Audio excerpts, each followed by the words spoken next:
Yes, people, welcome to another episode of the Top 4 Football Podcast, VARguably the best football podcast in the world. It is international break, but we don't take no breaks on this podcast ever. Never taking a break. And we are cracking on, looking forward to the international week ahead. Some big games coming up. Not to be honest with you, though, not really if you're an England fan, I'll be honest.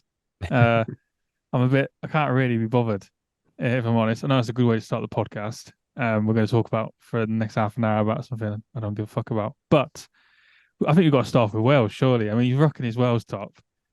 Uh, Always. maybe for our English listeners, because I know you'll hate to hear it, Jack, but we do have English listeners. Maybe do you want to just give the landscape? What is the situation? We tied on points with Croatia, so we're both on 10 points. Turkey have already qualified as 16. So ideally, we could qualify on Saturday. We play Armenia away, and Croatia play Latvia. If we win and they lose, bang, done. We're in. If Croatia win, then we have to beat Turkey at home on Tuesday next week. So, but you have to win as well. You have to win on Saturday as well. Yeah, we have to win both. If we lose Saturday, it's not looking good, fam. I can't see us go much further, to be honest. If we lose on Saturday, I think we're a bit fucked. I hope I don't get this wrong now, because is it Mkhitaryan? Is he Armenian? Yeah, he is. I believe he is retired now, though, from the international team. See, I'm glad you've done the research for the podcast. I was about to say, wait for the comments like to butcher you. Again, I don't know. I don't want to drop another howler because at this rate, I'm dropping one a week. But I do believe I am checked, but I'm pretty sure he's retired from the international team. But yes, he is Armenian. So we'll see how it goes on Saturday. But yeah, either way, if we win Saturday, Croatia lose, we're in. Otherwise, we have to win both games, and we got Turkey away next week. So hopefully, by this time next week or next Wednesday, we will be qualified for the Euros. Fingers crossed. But there is a saving grace because of our results in the Nations League. If we don't gain automatic qualification, then we go into a playoff structure with other teams, which is exactly how we qualified for the World Cup last year.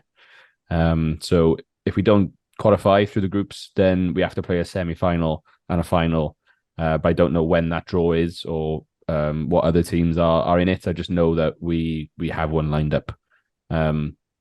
So we don't really want it to come down to that, obviously. We're coming off a big win. I don't think we got many injuries. Just Aaron Ramsey, I think, is just Rambo, yeah. Just Rambo. Because he was so determined to come off a half-time at Latvia away just so we could play against Swans on the Saturday. Mental. But yeah, he's not in the squad, so I think that's the only big miss. But again, I didn't watch the Croatia game because I was on all day that much. It was on the telly, but I didn't really pay that much attention. But apparently played a lot better without him. So we'll see. We'll see on the weekend, which is a big thing. So exciting times, nerve-wracking, but it is very up in the air for us, for sure. Thing is now, though, go on, Rob. I know you're going to say I hate to be provocative, but Aaron Ramsey, most overrated player ever. I'm sorry. And I'm not saying that because I'm trying to pull a pin out for a grenade in the Welsh chat. But every time I've seen it, I've just thought, and I'm sure a lot of Rangers fans might agree after that penalty miss. But yeah, I never really found. I think he's fine. I think he's fine. I just don't know how he went for Arsenal and Juventus. No, there was that moment. Injury. Oh, go on. There was that moment when he was at Arsenal for a bit, for about a year and a half, where he was mustard. It seemed like, I don't know, maybe it's just now the memory, but it seemed like he was banging a screamer every 4 or 5 games. People dying straight after it's done. Sorry, I don't have enough knowledge. I'm just going to quote banging a screamer every 4 or 5 games. I might just check that out later. I'm not saying it's wrong. I'm just saying I'm going to make a note of it. I'm sure he scored like a worldie against Tottenham or Liverpool or something at the Emirates, and he scored a few more. I wasn't going to say that about Ramsey, but what I was going to say was, are Wales better off not qualifying? Nah. Because why does that benefit us? No. Because they're going to go, and in all likelihood, and I say this as someone who Say, go on. despite the negative, just complete toxicity that Jack throws towards me outside of the podcast, sometimes in the podcast, I do actually want Wales to do well most of the time. But they stink out the gaff. They stink it out. The last game against Croatia, they stunk out the World Cup. Is there not a part of you where you're like, fuck if off? we don't do well, get rid of Page, get a new manager, and then World Cup and the Euros, which is going to be in Wales, you could actually have a bit, you know what I mean? You could actually have a bit of an identity and a bit of a good manager going through. Whilst if Page qualifies, if he qualifies for this, I can't see you getting rid of him for the next stage. And I just think you're prolonging a little bit. That's just my opinion, just an observation. No, I don't think so. I think, if we go to, like I said, he's going to have to move on at some point. And then if we get to the Euros, at the end of the day, let us dream. You know, you being English, you've been at the Euros pretty much every single fucking time it's come around. Oh, Like, 2008, mate. Yeah. Pretty much every time. But to get me, like, we don't get to go there often. So it's like the magic of the FA Cup. Like, you know, the small teams get a chance. Give us a fucking goal. Like, you know, look what happened in 2016. Okay. So let us dream about 2016. If I said that, you and Jack would have bitten my head off for saying that sort of thing. So you're just now saying, so I'm going to clip that, hold that anyway. But I'm not claiming to be like a fucking brilliant team, but I want to throw shit at you. But you have qualified for a few major tournaments recently, though, like the Wales World Cup, the Euro 2016. You didn't stink out the gaff. Do you know what I mean? I'm just saying that you did stink out the World Cup one, and a lot of the qualifiers, it's not been pretty. And I know that you boys, you know, even though you want to admit it, you know that it's not pretty a lot of time, and it's not good. So, is there part of you where you're like, where does the actual proper rebuild start? I know exactly where you're coming from, and I think Rob Page is a problem. Some of his decision making in terms of tactics and man management is beyond a joke. Like, the reason why we lost against Latvia at home was solely because of Rob Page. We were 1-0 up, and he totally changed tactics, and they absolutely outplayed us. We made their front three look like prime Messi, Suarez, and Neymar. Honestly, they were banging in goals. Like, we just switched to a back five after going 1-0 up, dominating the ball, and we lost. We ended up losing the game, and that's Rob's fault. The biggest problem that we have is that he's on a 5-year contract, and that's mental. Like, that's ridiculous. Like, whoever signed that off, they're the ones that need sacking, because a 5-year contract is mental. Like, so that's my point. That's my 8 years contract. So the problem is, I think if we don't qualify, I still don't think we're going to get rid of him because they can't afford to. It's a 5-year contract. But it wouldn't, right? So the thing on that, firstly, Nate, you just said Chelsea's on an 8-year contract. Yet Chelsea have got more money than Wales FA are ever going to have. Let's just leave it at that. Yeah, they've probably got more now. That's the problem. But we don't have the minutes. We're not going into that though. Yeah, we got to have our dinner after this podcast, and people don't want to listen to us for that long. We're not getting into that conversation today. But if he fails to qualify, it might be a breach of the contract, though, based on aims and objectives. Is what I'm saying. So if he was, I'm sure there must be something in there about not qualifying. I don't think it will be, though, because he's like, again, what he said to the press and stuff is quite demoralizing, and I think that effect is rubbing off on some of the players as well, because, you know, after after a couple of losses in the qualification stages, even Connor Roberts was coming out saying, Connor Roberts said, you can't expect, the fans can't expect us to qualify for every competition. Well, we're here, we're like, well, why can't we? Because we've qualified for every major championship apart from... And for the Euros, though. You should be qualifying for the Euros. Yeah, it should be qualifying for the Euros.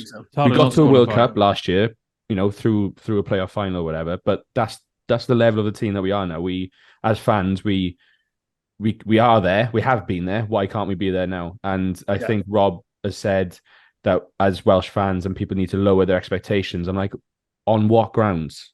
Like, why? Do you know what I mean? The World Cup was really disappointing. Like, very, very disappointing. But again, I think that's Rob Page's fault. I think he is the main source of all the negative points that Wales are going through right now. But he's not going to go. We're stuck with him. So I just think we have to go out there. And we showed, like they said, we showed how well or how good of a football we can play against Croatia. Yeah, but fantastic. The games before that were abysmal. Like, really, really bad. So this is a big weekend, and that result against Croatia was probably the best thing that could have happened, obviously, going into now these last two games. So, having that 1-1 draw and that direct head-to-head against Croatia, that better head-to-head, considering we're on the same points. So even if we both win both games now, then we're still through. We qualify over them. So that was a massive result. We got to bounce back off that. Some people have been playing regular football now. Like, the reason why we were losing so many games was because people like Dan James weren't playing regular football, but now he's popping for Leeds. You got Joe Rodon at Leeds. Ampadu's playing well there.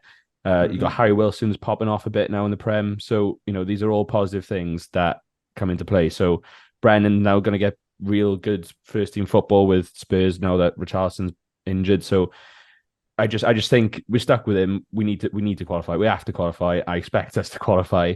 So this whole thing of lowering expectations is bollocks, as far as I'm concerned. I totally agree with you.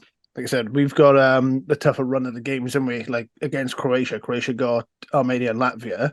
Again, you can't write like Latvia off. They can't pull off the upset, but we've got to play Armenia and Turkey. So they must win for both of us, really. And if we need Latvia to play like they did against us.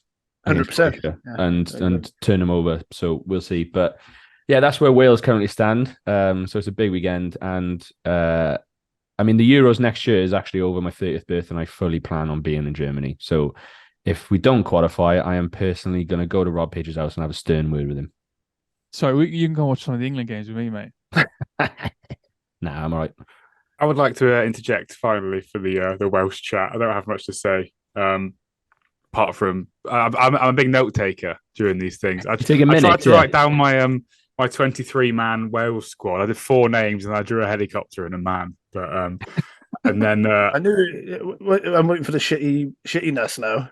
Tell us that we're not going to qualify. That's what I'm just waiting on. Surely Craig Bellamy is the next Wales manager. Don't know who else it could be. I like that you said Big Rob. And my favourite sentence so far is you can't write off Latvia. It's literally got to that point. So, was that the input, Rob? I'm not having a go. I'm just checking. Was it? I wasn't sure if you had something else to say. It was a lovely helicopter. No. I'm just. I don't have anything to say about Wales. Jack referred to Rob Page as Rob Page, Rob, and Big Rob. So that was a nice observation. I know. I saw you look up for a couple of them, thinking you were being talked about. I did, yeah, because the funny thing is my name's also Rob. You understand the confusion? Give us some England news then. Before we do that, just to confirm, before we move completely on, Turkey are definitely going to be top, aren't they? Yeah, they're through. They're through. Okay, so what really? You want them to be chilling, don't you? You want them to be chilling when they come over. So that'll be interesting, very interesting. Right, I'm sure we can do a little analysis next week on how Wales got on. England, I mean. This is where I'm gonna mute myself now. Do you want to start with the England analysis, Rob? Little preview of the huge 2 games that we've got coming up. Yeah, I can do. Yeah. I get sometimes get a bit frustrated talking about England with my brother because he's got false Southgate views most of the time. So let's just rip that band-aid off and go in. I feel great about England. I'm very pro Southgate. A fair few injuries we've got a fair few injuries for this 2 big games versus Malta and North Macedonia. Monstrous games. But I'm somewhat thankful we've had a few injuries because we've called up Konza, we've called up Cole Palmer, and we've called up Rico Lewis. Now, let's do Konza and Lewis. Names always come up on Twitter, and particularly Konza, people get really, really irritated about them not being in some of the squads. And now it's good that just to have that. Let's just see how they do. And since these games we've already qualified, these games don't necessarily mean that much. It gives it a little bit more meaning. Cole Palmer is everyone's favorite player, apparently at the minute. Everyone's going mad for him. Those are people saying, "Oh yeah, I knew he was good." So I'd love to find proof of a lot of that. He seems very good. He seems very likable. He's only played 3 90-minute games in the Premier League this season, so it's for me, he's a bit of a Rafa, I don't quite know how good he is. I hope he's great. I'm sure he's great. And I tried to write a list of my England squad for the Euros, and it was very difficult.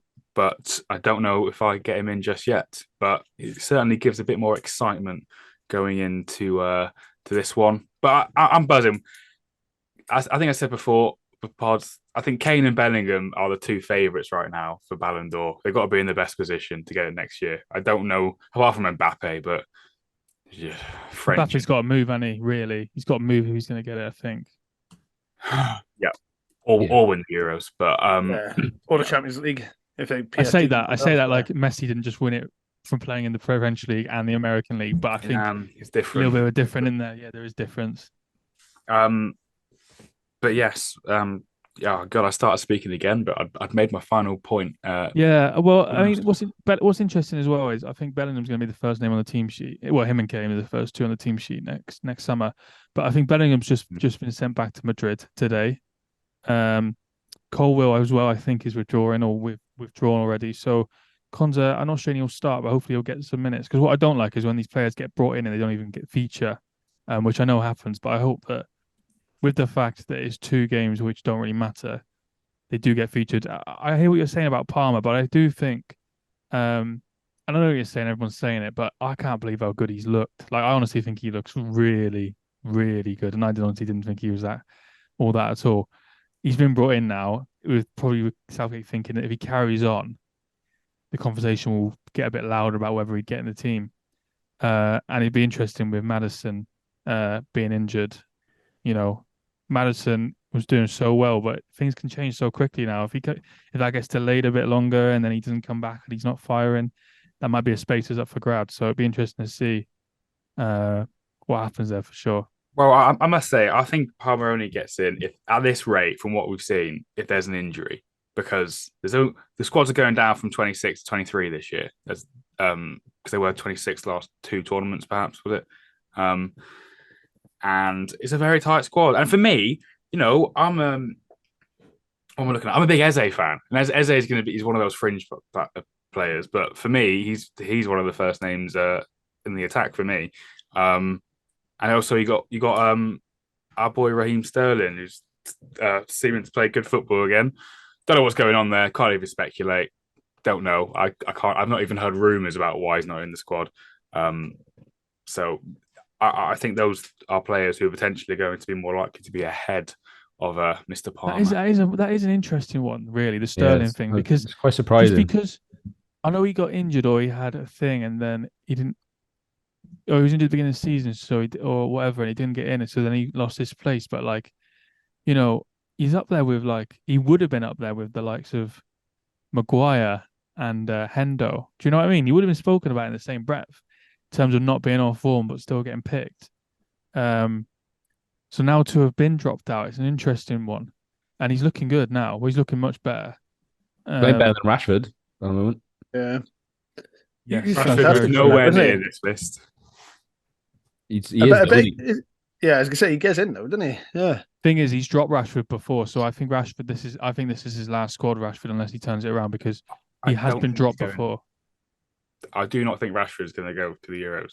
I think there are so many good players right now in form for England. Rashford's not backing up. Problem is, if Rashford doesn't go, then Sterling goes, because what Rashford is Rashford's a different type of. You need a little bit of pace, and even though I have my opinions on Rashford, when he's not enough on his day, you need that sort of outlet like him. And I don't know who, off the top of my head, I don't know who other than Sterling would be that outlet. Who's English? Eze, maybe Jared Bowen, who's playing terrifically. Jared Bowen, maybe actually. Yeah, it's a great shout. That is. Maybe Ollie Watkins, but Ollie Watkins plays down the middle more than on the wing. So yeah, really good rotation for Kane, wouldn't he be? Ollie Watkins, because he's in good form. James Ward-Prowse must be fuming. Yeah, again, he's playing good football as well. Even because if you had a couple of withdrawals, maybe he's thinking could get a little sniff here. Nah, so I was gonna say, not like mate, not happening. I'd love to know how far off he is. Well, he can't be that far off, surely. If it's going off of Prendergast's England squad, it's there's one place left and it's between 3 players, and he's one of those 3 players. It's very close. I don't want to. I wasn't going to say you guys take the piss out of me for this, but I, I really think Sean Longstaff could go in the squad because I really fucking liked him this year. Bro, I he's just been think, balling out recently. Fair play to him. yeah, an absolute workhorse, isn't he? And I think we're playing the three centre mids. We want a bit of rotation, bit of safety in there. I think after for me, Bellingham, Rice, Phillips, Gallagher, we'll probably bring Henderson. Fuck off Henderson and bring in Sean Longstaff. Bro, if you want a bet builder for Newcastle, gamble responsibly, by the way. Sean Longstaff shot on target, banker, right? Yeah, free Put in points. because it's happening. Always decent odds. Yeah, decent odds as well. If you want a little something to safer bump it up. gambling week though. So yeah, safer gambling week. Yeah, gamble responsibly, but it's always a good shout because I don't know. I'm not too surprised by that shout, Rob. Now I think about it, again, I don't think he can't be that far off in terms of like consideration, but yeah, for me, Ward-Prowse, I mean, surely you could benefit from some dead ball specialist. Yep. So you got Caden Maguire in the box and Ward-Prowse taking a free kick. Like who's not going to back it? I mean, yeah, I agree because you got Trippier, but Trippier's not guaranteed to start. Even though I think he's really good, I don't think he's guaranteed to start every game. And Trent, obviously, but well, that's the thing. I still think Ward-Prowse is better than both of them. Last 10 minutes, you just want someone long balls, like free kicks. Last few minutes, just bring Ward-Prowse on, put him on the fucking 50p. Yeah, interesting. Oh, what was I gonna? I had something to say and I've lost it. Around the England squad. Anyway, we'll move on. We've talked loads about England. Content. I know. I've completely thrown it for our listeners. I'm sorry. The fucking skyline. I had it, and it's gone. So that was good. We still talked about England, talked about Wales. Hopefully, we'll both be at the Euros. We'll be able to discuss that playing against each other. But we were looking. Always happens. We want to look at who we think of I think. Did we want to do like a little gamble on who we think is going to win the Euros next summer? Safer gambling week, not a gamble, but a prediction. Prediction. Get a bet in now. Okay, so Nate, do you want to give us your prediction for the winner of the Euros and why? Let's go for I don't know, it's like a safe bet. I want to go for something different. Tell you what, let's give Portugal a go. Based on Nate, you do this every time because I thought that you straight off the ripper, like I thought you picked like before like we recorded. I thought about it, yeah, because I would have just gone France. I think the easy answer is France. But you don't even create the illusion for the listener that you have pre-prepared it. It is so just like you're just like oh, let me. I'm trying to keep everyone on their toes. Let me just read my notes. Even when we do combined 11s, he's like, "Oh, right, I'll start with the goalkeeper." Yeah. I always get it though. Portugal. Who's going to play up front for him? Let's put in. No, you don't have to pick the team. What I'm saying is, who is going to be the star for Portugal next summer? Then, if they're going to win it, Fernandes. Okay, we're going to move on. Rob, do you want to give us your prediction for the Euro 2024 when they're going to be? Yeah. We're not even going to go into Roberto Martinez there, are we? Because he's not the man for international. Yeah, that was a wild appointment. That was going off that last little bit. I'm not even sure Nathan knows that's who the manager is. So I just wanted to move on. Yeah, I think that's a fair comment. To be fair, I just went for a random one rather than picking a safe bet. My gamble, my prediction. I don't gamble. And I tell you what, I've got a greater enjoyment of football since I stopped. And I tell you what, I'm going to enjoy the Euros when England bring it home. It's coming home. Get that shirt in the camera. The badge in. The badge in. It is a nice top, though. I'll give you that. Thank you. Yeah, my friend got it for me. I watched every single England game. I think I see tremendous progress. I think we've got great tournament experience and great bloody players. We've got our mixtures of flair players and just bloody workhorses, and you know, I. It's not even perhaps the overconfidence you guys, the usual Welsh boys, would have accused us for the last couple of tournaments. I think there's a sense of calm in the ability of England right now, like a calmness and confidence in how we play, and I think we're going to get to the Euros, and Bellingham and Kane are going to decide which half of that bloody Ballon d'Or they want. I mean, I'd obviously love to see it. I'm really not backing it though. I'm really not backing it. You're not an England fan.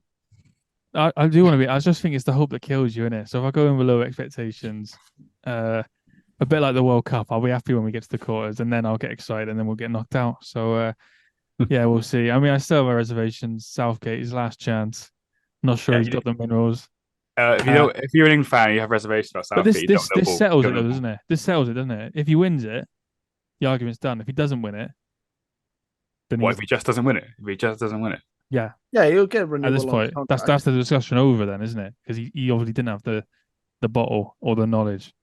Well, it doesn't come down to bottle or knowledge. I mean, you can slag him off in the World Cup, but we lost because Mbappe was playing fucking great, and we got a few decisions against us. But you can't say if he wins it, he's the man. If he bottles it, he's not the man. That just doesn't make that doesn't make sense. It does. That's the small margins of success and winning. Okay, I will say, I yeah. To be fair, when you think about the quality of players that England have got, on paper, they should be winning. Unbelievable! Like, yeah, you've got Kane and Bellingham who playing the best football in their life. If they keep that up into next year, I don't see why. England will be the favourites, 100% going into it. Exactly. We've been playing football on England. England's been playing football on paper for over 50 years, and now Southgate's the one really bringing a philosophy and really seeing and showing results on the pitch. It's the first one in our lifetime, so let's just fucking back the bloke. Otherwise, we'll end up with, I don't know, Steve Bruce as England manager. Yeah, no, I agree. And what I will say Hodgson. every time I say this when I do slag off Southgate is I couldn't tell you who the next guy's going to be. So fair enough. Let's see how he gets on. Move on because I think Rob's a bit fucked off by what I said about Southgate. So just embarrassed for you, Mush. Just embarrassed for you. The other team that I'm going to go for, and then we'll hear Jack's opinion. Now, I wasn't sure whether to say this, and it is to do with the top I'm wearing. You know, Borussia Mönchengladbach. I just think, right, they've got rid of their manager. Everything looks like it's a shambles. They're hosting it. You know what they say? You can never rule out the Germans. Nagelsmann, they've got some really, really good young players. I just feel like they could be like dark horses. And I think, you know what I mean? As hosts, as a good host, I don't think you've ever had a good host hosting a tournament and there's been so much sort of controversy going in within the year into it. And I just think people might underrate them. So I'm going to say my little dark horse to win the tournament, if it is in England, I'm going to go for Germany. Interesting. Based on qualification form, I'm going Scotland. Scotland are going to win the whole thing. Nah, they're not. McTominay. Yeah, Big McSauce doing his thing. I'm going to be reasonable and go for France because I do actually think that France are going to win it. Such a boring choice, but it is the strategic one. And it's it makes boring, sense. but I mean, they've won every game in qualifications. You know, they got options up top as well. Like, let me tell you, they got some options. Obviously, you got Mbappe and Dembele, Griezmann. You can't forget about Giroud. Yeah, one of the great strikers of all time. Still going. Fine wine. Yeah, but you've got Still got a record. You got other players now like Moussa Diaby. You got Nkunku. You know, the list goes on in terms of the talent that France has. So, you know, I think on paper England should win in their terms of their starting 11 and their abilities, but I think France are going to win. They're just too good. That's if Wales don't win it. I think this is the big comeback. Rob's going to get his statue somewhere in Cardiff. I'm going to relive 2016 and get to the semi-finals at least once again. It's going to happen. Mark my words.